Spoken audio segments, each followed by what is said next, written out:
Hello everyone, welcome back to my YouTube channel. मैं हूं Manpreet Singh and you are watching physics world. तो आज की इस यूट्यूब में हम फिर से यहीं आ गए हैं।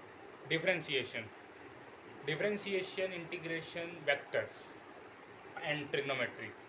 ये आप समझ लीजिए रामबाण है फिज़िक्स को पढ़ने के लिए।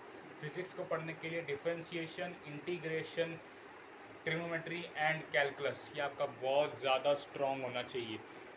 और इसीलिए मैं इन सब टॉपिक्स को बार बार आपको रिवाइज करवाता हूँ। मेनली डिफरेंशिएशन एंड इंटीग्रेशन अलग अलग तरीके से, अलग अलग विजुअलाइजेशन से मैं आपको बार बार रिवाइज करवाता हूँ ताकि आपके दिल और दिमाग में बैठ जाए। क्योंकि डिफरेंशिएशन और इंटीग्रेशन तो हर जगह यूज़ होगा। ट्रिग्नोमेट्री और वेक्टर्स फिर भी मैं समझ सकता हूँ, कुछ कुछ जगह नहीं यूज़ होगा, लेकिन डिफरेंशिएशन इंटीग्रेशन हर फार्मूला में यूज़ होगा, आपके हर फार्मूला में। तो ये तो आपको करके ही रहना है और इसीलिए मैं आपको इसकी बार बार प्रैक्टिस करवा रहा हूँ। जैसे आपने क्लास 10th में ट्रिग्नोमेट्री की प्रैक्टिस बार बार की होगी, क्योंकि ट्रिग्नोमेट्री में प्रूफ वाले क्वेश्चन होते हैं, उसकी प्रैक्टिस बार बार करनी पड़ती है। ऐसी आपको डिफरेंशिएशन की प्रैक्टिस बार बार करनी है, और वो भी इन फिजिक्स। ये याद रखना है, क्योंकि कई बच्चे डिफरेंशिएशन पढ़ तो लेते हैं, उनको समझ भी आता है, लेकिन फिजिक्स में कैसे अप्लाई करें ये समझ नहीं आता। क्यों? क्योंकि वो सिंपल फार्मूलेज और सिंपल मैथमेटिक्स पढ़ते हैं इसकी। जैसे x+1 का होल स्क्वायर, उसका डेरिवेटिव निकालो, तो बस वो पावर रूल अप्लाई करो, प्रोडक्ट रूल अप्लाई करो, प्लस माइनस करो, ये हो गया सब। लेकिन फिज़िक्स में इसको अप्लीकेशन करने में, किसी जगह किसी चीज़ को इन्वेंट करने में और कहीं पे अप्लाई करने में, दोनों में फ़र्क होता है। तभी तो दोनों लोग फ़र्क होते हैं।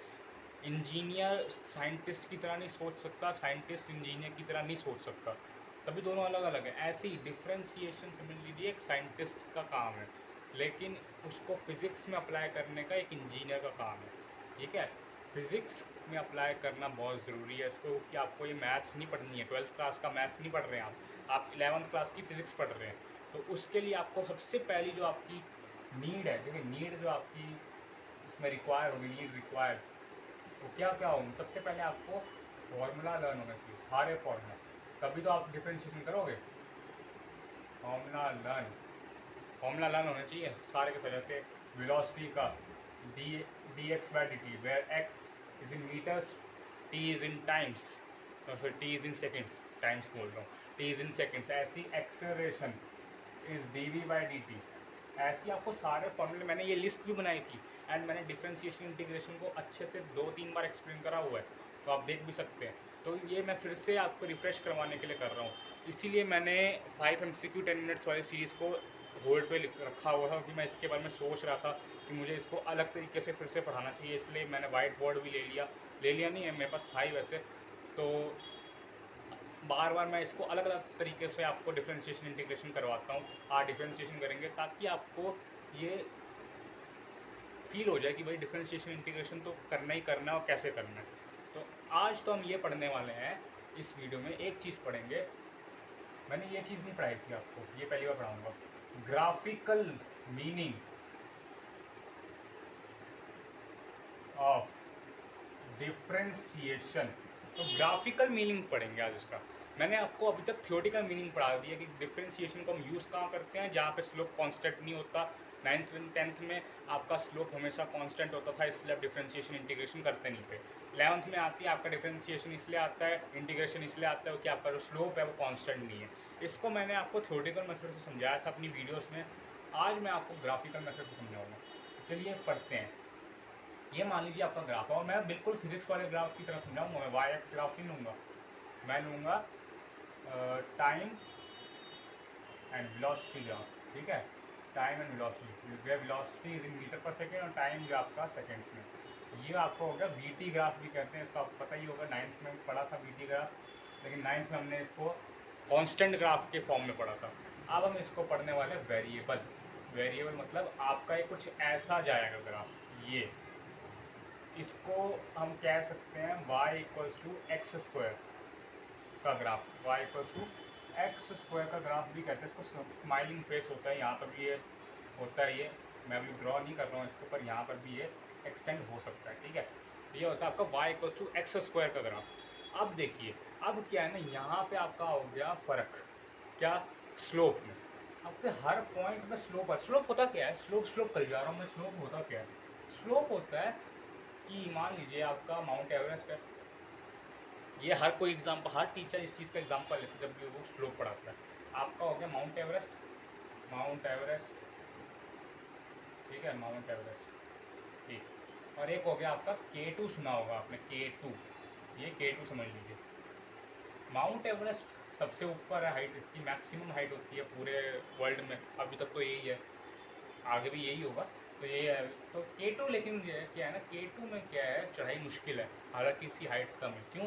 क्योंकि स्लोप ज़्यादा है। स्लोप मतलब चढ़ाई, मेरे हाथ को देख सकते हैं आप, जितनी ज़्यादा आपकी चढ़ाई होगी, ये मान लीजिए आपका ये क्या है, ये आपका बेस लाइन है, बेस लाइन से जितना ऊपर चले जाएंगे ना उतना स्लोप बढ़ता चला जाएगा। यहाँ पे जब बिल्कुल ऐसे हो जाएंगे तो 90 डिग्री स्लोप हो जाएगा, और जैसे जैसे आप बढ़ते चले जाएंगे वैसे वैसे स्लोप बढ़ता चला जाएगा, ठीक है। यहाँ पे जो स्लोप होता है वो बढ़ता चला जाता है, ठीक है, एंगल के हिसाब से स्लोप बढ़ता चला जाता है ये वाले क्वाड्रेंट में। तो मैं सिर्फ फर्स्ट क्वाड्रेंट की बात कर रहा हूँ, सेकंड क्वाड्रेंट में ऐसे जब जाती है तो वो नेगेटिव स्लोप हो जाता है, वो तो अलग अलग चीज़ें हैं, लेकिन मैं सिर्फ फर्स्ट क्वाड्रेंट की बात कर रहा हूँ, ये फर्स्ट क्वाड्रेंट है। तो इसमें आपका स्लोप ऐसे इंक्रीज़ करता है, यहाँ तक आपका पूरा इंक्रीज़ करता है, उसके बाद डिक्रीज़ करता है, वो नेगेटिव स्लोप होता है, ठीक है। तो ऐसे इंक्रीज़ करता है। तो स्लोप जो है ना, निकालने के लिए हम क्या करते हैं, डिफ्रेंशिएशन। स्लोप का मतलब ये है rate of change of Y with respect to X. यहाँ पे rate of change of velocity with respect to time, ठीक है, जो कि क्या देता है, जो कि देता है आपका एक्सेलरेशन, ठीक। आपका क्या देता है, एक्सेलरेशन, मतलब ये जो आपका ग्राफ का जो स्लोप है ये आपका एक्सेलरेशन देगा, ठीक। मैंने यहाँ पर ले लिए 2 पॉइंट्स, ठीक है, मान लीजिए ये मेरा P पॉइंट, ये मेरा Q पॉइंट है, ठीक है। मुझे निकालना है एवरेज, ठीक है। मैं बिल्कुल बेसिक से चल रहा हूँ, मुझे पता ही नहीं है डिफ्रेंशिएशन क्या होता है। मैंने 9th क्लास तक पढ़ लिया था कि भाई 2 पॉइंट्स के बीच का आप क्या कर लो, एवरेज कर लो, तो उससे आपकी जो है आ जाएगी वेलोसिटी। मैंने ऐसे ही कर लिया, सॉरी एक्सेलरेशन आ जाएगा, मैंने ऐसे ही कर लिया, ठीक है। लेकिन मुझे क्या मिला ना, उसके बाद मैंने करके क्या मिला कि मेरी गाड़ी का जो, मतलब मैंने कैलकुलेशन अपनी गाड़ी से करी, तो मुझे मिला कि भाई वो उधर इंस्टेंटेनियस उस टाइम पीरियड पर, उस टाइम इंटरवल पर अलग चीज़ आ रही है। लेकिन मैं 2 पॉइंट्स का, मान लीजिए 4 आवर्स, मान लीजिए T=4 आवर और T=6 आवर्स में जब मैं निकाल रहा हूँ तो मेरी अलग अलग आ रही है। क्यों आ रही है अलग? क्योंकि यहाँ पे स्लोप कांस्टेंट नहीं है, instantaneous is not equal to average. जब स्लोप कांस्टेंट होता है तभी इंस्टेंटेनियस और एवरेज इक्वल होता है, क्योंकि कुछ चेंज ही नहीं हो रहा। लेकिन यहाँ पे चेंजिंग स्लोप है, मैंने ये वर्ड लिखा था अपने नोट्स में, अब अगर आपने वीडियो देखी हो, चेंजिंग स्लोप है, स्लोप चेंज हो रहा है। यहाँ पे देखिए स्लोप कुछ इतने डिग्री पर है, यहाँ पे इतने ज़्यादा डिग्री पर, और यहाँ पे तो खड़ी चढ़ाई होगी है बिल्कुल, इस पॉइंट पे तो बिल्कुल खड़ी चढ़ाई है ना। स्लोप क्या, tangent, slope is tangent, tangent draw करेंगे आप तभी आपका स्लोप आएगा। यहाँ पे तो देखिए कितना कम है, यहाँ पे थोड़ा ज़्यादा है, और यहाँ पे तो बिल्कुल ही 90 डिग्री या ऑलमोस्ट, ये आपका हो जाता है स्लोप, ये होता है स्लोप। तो डिफ्रेंशिएशन में हम क्या करते हैं ना, इन 2 पॉइंट्स को, ये मैंने जोड़ दिए 2 पॉइंट्स, आपको स्लोप निकालना आना चाहिए, मैं बता रहा हूँ, स्लोप निकालना आना चाहिए। ये 9th क्लास में पढ़ लिया था, ये आपका डेल्टा वी, डेल्टा वाई जिसको हम कह सकते हैं वाई एक्सिस पर है, ये आपका डेल्टा टी, ठीक है, ये आपका है थीटा, थीटा एंगल है ये। और अब क्या है, आपका जो स्लोप है, जो ये वाला, जो यहाँ से लेकर यहाँ तक जो स्लोप बन रहा है, ये बन रहा है, मेरी लाइन थोड़ी ऐसी जाएगी, बट ये पी और क्यू को जोड़ के कुछ ऐसा, ये पी है ये क्यू है, तो इसको जोड़ के कुछ ऐसा बन रहा है, और यहाँ से नीचे ऐसे, यहाँ से ऐसे है। मैं आपको इसको जूम करके दिखा रहा हूँ, ये पी और क्यू ऐसे है, ठीक है, और ये 90 डिग्री है, ये आपका थीटा है, ये आपका डेल्टा वी है, ये आपका डेल्टा टी है। जब इसको डिवाइड करेंगे delta we by delta T, तो आपको ये एक्सेलरेशन देगा, तो लेकिन क्या देगा, एवरेज देगा, इंस्टेंटेनियस नहीं देगा। क्यों? क्योंकि आपका स्लोप चेंज हो रहा है, स्लोप इज चेंजिंग, इसीलिए वो आपको क्या दे रहा है, इंस्टेंटेनियस नहीं दे रहा, एवरेज दे रहा है। जब हम क्या करते हैं ना, इस डेल्टा टी पे लगाते हैं लिमिट, आपको लिमिट पढ़ने की कोई ज़रूरत नहीं है, मैं आपको पहले बता दूँ, बहुत बच्चे ऐसी गलतियाँ करते रहते हैं, पता नहीं कहाँ से आते हैं, लिमिट पढ़ लेते हैं पहली, लिमिट आपका 11th क्लास का पता नहीं बिल्कुल लास्ट चैप्टर के आसपास है, लेकिन आपको वो पढ़ने की ज़रूरत ही नहीं है। बस आप समझ लो कि भाई लिमिट, हमने डेल्टा डेल्टा टी को हमने अप्रोचेज ज़ीरो कर दिया, बस इसको ऐसे समझ लो। ये delta T approaches to zero मतलब ये जो था ये जो डिस्टेंस था इसको मैंने बहुत छोटा कर दिया, बस इतना समझो। पूरा लिमिट चैप्टर पढ़ने की ज़रूरत नहीं है, वो तो आप पढ़ ही लोगे अगर आपके पास मैथ्स है तो ये आपका बिल्कुल छोटा हो जाता है। और बिल्कुल जब छोटा हो जाता है ना, मैं फिर से ग्राफ बना रहा हूँ, जब ये छोटा होता चला जाता है होता चला जाता है होता चला जाता है ना, देखिए ध्यान से देखिए, ये डेल्टा टी जब छोटा होता चला जाता है, यहाँ पे आपका क्यू पॉइंट है, यहाँ पे आपका पी पॉइंट है, तो जब ये बिल्कुल छोटा होता चला जाता है होता चला जाता था ना, तो ये जो था ये चीज़ छोटी होती चली जाती है, तो ये यहाँ तक आ जाती है, यहाँ तक ये।